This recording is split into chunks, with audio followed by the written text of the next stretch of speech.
నమస్తే, welcome to YoYo TV. So ప్రస్తుతం మనతో పాటు లోకేష్ యాదవ్ గారు ఉన్నారు, కాంగ్రెస్ పార్టీ అధికార ప్రతినిధి. ఒకసారి మాట్లాడదాం, ఎందుకంటే ఈరోజు కాంగ్రెస్ పార్టీ 6 గ్యారెంటీలు అప్లికేషన్ ప్రక్రియ కూడా స్టార్ట్ చేసింది. సో ఎట్లా ఉంది ఆ ప్రక్రియ పరిస్థితి, ఎట్లా ఉంది? సో 6 గ్యారెంటీలు అమలయ్యే ఛాన్స్ ఉందా లేదా అని ఒకసారి మాట్లాడదాం. అన్న నమస్తే.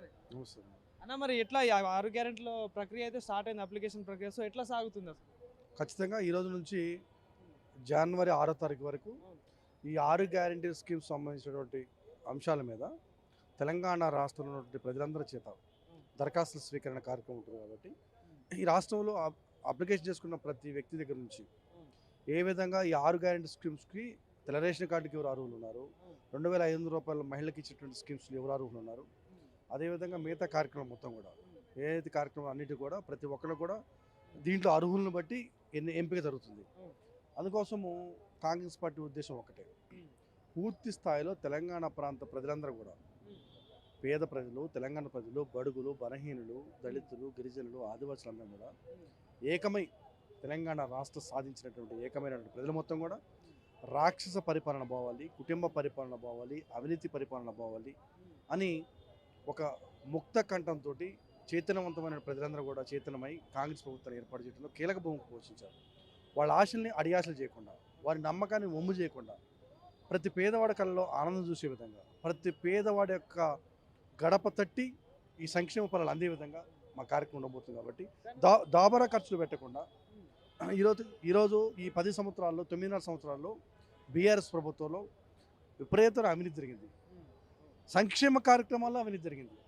అనర్హులకి అర్హులుగా ప్రకటించి ఈరోజు 100 ఎకరం ఉన్నోడికి, 500 ఎకరం ఉన్నోడికి, 600 ఎకరం ఉన్న మల్లారెడ్డికి కూడా ఈరోజు రైతు బంధు ఇచ్చే కార్యక్రమం. అదేవిధంగా 150, 200 ఎకరంలో తెల్ల రేషన్ కార్డు ఉండే విధంగా. అందుకోసం ఏంటంటే మా లక్ష్యం ఒకటి, అర్హులకి అందాలా, పేదవాడికి అందాలా, మనం పెట్టే ప్రతి రూపాయి పేదవాడికి అందాలా, మనం ఖర్చు పెట్టే ప్రతి రూపాయి పేదవాడికి సంక్షేమకు ఉపయోగించాలనేది మా లక్ష్యం. ఆ లక్ష్య సాధనలో భాగంగానే అర్హులు గుర్తించాలనేది ప్రధాన ఎజెండాగా అందరూ అప్లై చేసుకున్న తర్వాత, అన్ని కార్యక్రమాలకు అప్లై చేసుకున్న తర్వాత మొత్తం స్కూటీ చేసి ఎవరు అర్హులు ఎవరు అనర్హులు, ఒకవేళ అర్హత సాధించడానికి కూడా ఏ విధంగా చేయాలి, వాళ్ళని కూడా వదిలిపెట్టే ప్రసక్తి లేదు. ఈ రాష్ట్రంలో ఉన్న ప్రతి ఒక్క వ్యక్తి కూడా సంక్షేమ ఫలాలు అందాలా, ప్రతి పేదవాడికి ప్రతి వ్యక్తికి కూడా అందాలా, ప్రతి అనర్హులు కూడా ఏ విధంగా మన అర్హత సాధించే విధంగా మనం ప్రయత్నం చేద్దామనే కార్యక్రమం ఉంటుంది. కాబట్టి ఎవరు అధైర్యపడద్దు. ముందు ఆ దరఖాస్తు ఫారం ఏదైతుందో ఆ దరఖాస్తు ఫారం చూసి దాన్ని ఫిలప్ చేసి ఏ కార్యక్రమాలకి మీకు ఏం కావాలో, ఏ సంక్షేమాలు కావాలో ఏంటనేది ఒక విధానాలు ఉన్నాయి. కాబట్టి వాటిని అప్లై చేసుకోవాలనేది ఒక పెట్టినాం.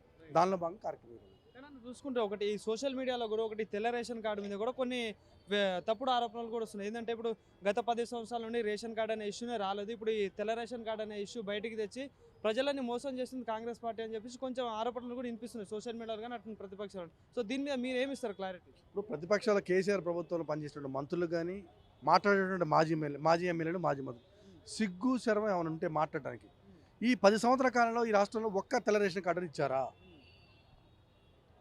ఒక్క రేషన్ కార్డుని మీరు ఇచ్చారా?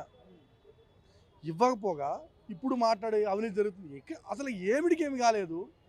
అసలు ఇంకా మా మినిస్టర్ ఛాంబర్లో ఒకవేళ పిఏలు, ఓఎస్డీలు పూర్తి స్థాయిలో అపాయింట్మెంట్ కాలేదు. ఇంకా అసలు కనీసం లెటర్ ఫ్యాల్డ్ కాలేదు. ఇంకా వాళ్ళు రివ్యూస్, మీరు చేసిన అవినీతిని బయటపెట్టడానికే రివ్యూస్ జరుగుతున్నాయి మొత్తం కూడా.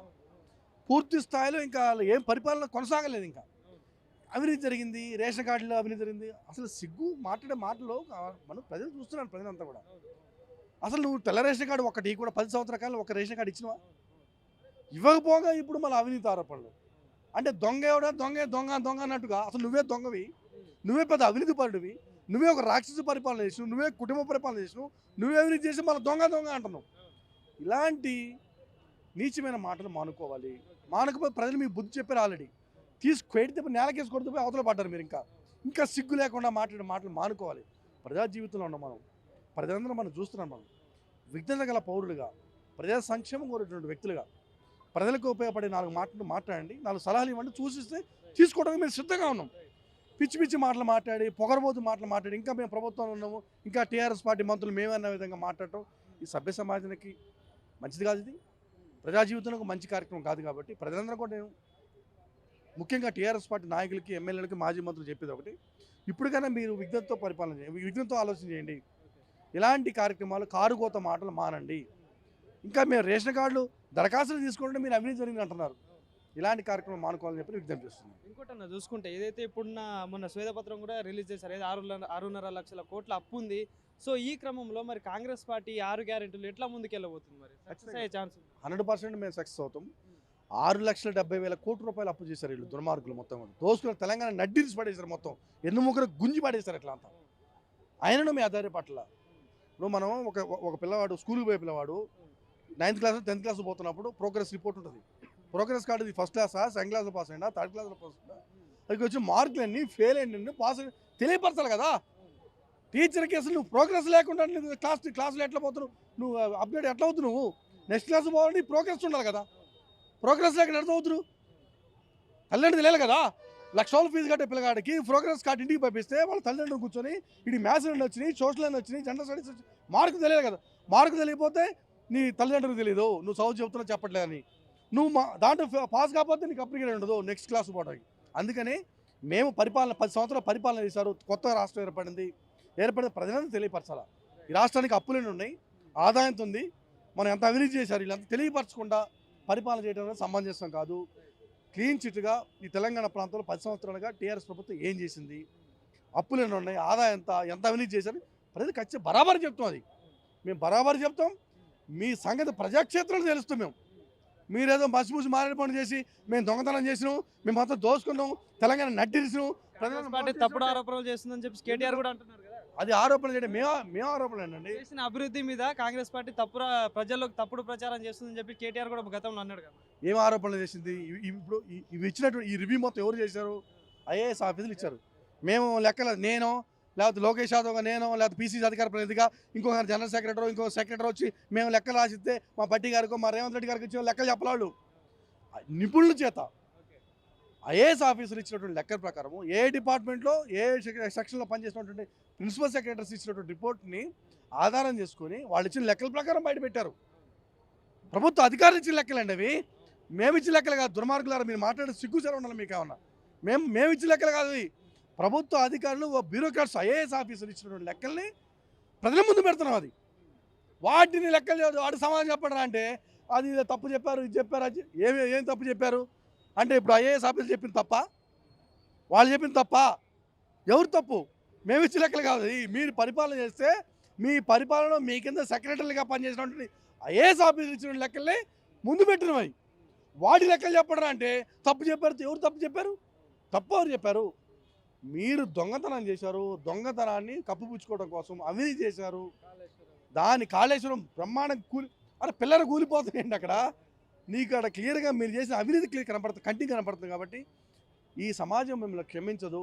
ప్రజాక్షేత్రంలో మాట్లాడే అర్హత మీకు లేదు, ప్రజాక్షేత్రంలో పరిపాలించే అర్హత మీకు లేదు. కాబట్టి నాకు తెలిసి మోస్ట్ నేను కూడా ఏంటంటే లోక్సభ ఎలక్షన్స్ జరిగిన తర్వాత 6-7 నెలల్లో తెలంగాణ ప్రాంతంలో గులాబీ జెండా కనపడదు. టీఆర్ఎస్ ప్రభుత్వం నేలమట్టం అయిపోతుంది. వాళ్ళందరూ కూడా విఘ్నత గల కార్యకర్తలు ఎవరైనా ఉంటే వచ్చి కాంగ్రెస్ పార్టీ జాయిన్ సిద్ధంగా మేమైతే ఆయన మిమ్మల్ని దుర్మార్గుల్ని మీ అవినీతి పరుల్ని మేము జాయిన్ చేసుకోవడం మేము సిద్ధంగా లేము. దొంగలు తయారైన ముఠా బయలుదేరింది మొత్తం వచ్చి కండలు కప్పుకో మేము వస్తాం అంటే మా పార్టీలో పనిచేసినాడు వాళ్ళ రక్తాన్ని. ఇప్పుడు వచ్చే లోక్సభ ఎన్నికల్లో కూడా ఎట్లా ఉండబోతున్నారు కాంగ్రెస్ పార్టీ కార్యాచరణ? మరి బ్రహ్మాండంగా మేము ఖచ్చితంగా 17కి 16 గెలుస్తాం. ఖచ్చితంగా తెలంగాణ ప్రాంతంలో రాబోయే లోక్సభ ఎలక్షన్లో 16 స్థానాలు ఖచ్చితంగా కాంగ్రెస్ పార్టీ గెలవబోతుంది. ఇది అక్షరాలు రాసి పెట్టుకోండి. ఈరోజు చెప్తున్నాను, తెలంగాణ ప్రజల మొత్తం కూడా 1 సైడెడ్గా ఏకపక్షంగా తీర్పిడే సిద్ధంగా ఉన్నారు. కాబట్టి మేము 100% కాంగ్రెస్ పార్టీ 17-16 గెలిచే స్థానం ఉంది. కాబట్టి ఖచ్చితంగా మేము 16 గెలిపిస్తాం. కేంద్రంలో రాహుల్ గాంధీ ప్రధానమంత్రి కాబోతున్నారు. కాబట్టి యూపీఏ పక్షాల యూపీఏ పక్షాల ఇండియా కూటమి పక్షాల మొత్తం కూడా కాంగ్రెస్ పార్టీ సింగిల్ మెజార్టీ తోటి రాహుల్ గాంధీ ప్రధానమంత్రి కాబోతుండు. తెలంగాణ ప్రాంతంలో 16 మంది ఎంపీలు గెలవబోతున్నారని చెప్పి బీజేపీ కూడా ఒక మాట ఉంది. ఇప్పుడు గల్లీలో గెలవకపోయినా ఢిల్లీలో మాత్రం కంపల్సరీ బీజేపీ వస్తుందని చెప్పేసి బీజేపీ వాళ్ళు కూడా వాళ్ళకంత సీన్ లేదు. 10 సంవత్సరాలు ఇక్కడ కేసీఆర్ ఏ విధంగా పొందబెట్టారో కేంద్రం కూడా ప్రజలందరూ కూడా బీజేపీని పొందబెట్టడానికి అవినీతి ప్రభుత్వాన్ని, కుల ప్రభుత్వాన్ని, మత ప్రభుత్వాన్ని, ప్రాంతాల పేరుతో, మతాల పేరుతో, కులాల పేరుతో, వర్గాల పేరుతో విధించి దేశాన్ని ముక్కలు చేయాలని ఒక కుటిల బుద్ధితో రాక్షస క్రీడ ఆడుతున్నటువంటి బీజేపీ ప్రభుత్వాన్ని అంతమోదించడానికి ఈ దేశంలో ఉన్నటువంటి 140 కోట్ల మంది ప్రజలు ఆరుమంటూ ఓటేస్తే ఈవీఎంలు మొత్తం బద్దలు పగిలిపోయే విధంగా కారు గుర్తు ఏ విధంగా అయితే పారిపోయిందో ఈరోజు కమలం పువ్వు మొత్తం వాడిపోయే విధంగా అస్సం గుర్తు ఓటడానికి సిద్ధంగా ఉన్న ప్రజలు మొత్తం కూడా మేము ఫుల్ మెజార్టీగా ఏకపక్షంగా మొత్తం కాంగ్రెస్ పార్టీ ఫుల్ మెజార్టీగా సింగిల్ లార్జెస్ట్ పార్టీకి దేశంలో అవతరించబోతుంది. మా నాయకుడు యువ నాయకుడు భారత జోడో యాత్రతో 4000 కిలోమీటర్ల పాదయాత్ర చేసినటువంటి మా నాయకుడు దేశానికి ప్రధానమంత్రి కాబోతుందని చెప్పి ఈ సందర్భంగా తెలియజేస్తున్నాను.